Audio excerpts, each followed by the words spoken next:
بسم اللہ الرحمن الرحیم۔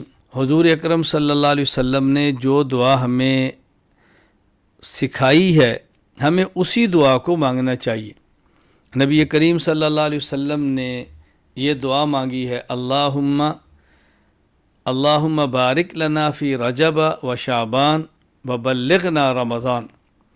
اے اللہ رجب میں، شعبان میں برکت دے دے اور رمضان تک اللہ تو ہمیں عافیت کے ساتھ پہنچا دے۔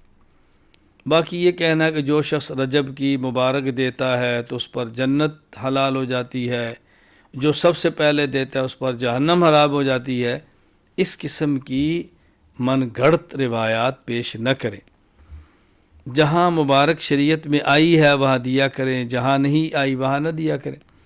اب ہمارا ایک مستقل معمول بن گیا ہے جمعہ مبارک کہنے کا۔ جمعہ مبارک کہنا رسول اکرم صلی اللہ علیہ وسلم سے، صحابہ کرام رضی اللہ عنہم اجمعین سے اور ہمارے اکابرین اہل سنت والجماعت سے یوں منقول نہیں ہے، تو ہمیں احتیاط کرنی چاہیے۔ جو چیزیں منقول ہیں اس کو اختیار کرنا چاہیے، جو ہمارے اکابر سے نہیں ہے اسے بچنا چاہیے۔ اللہ تعالی ہمیں اتباع سنت کی توفیق عطا فرمائے۔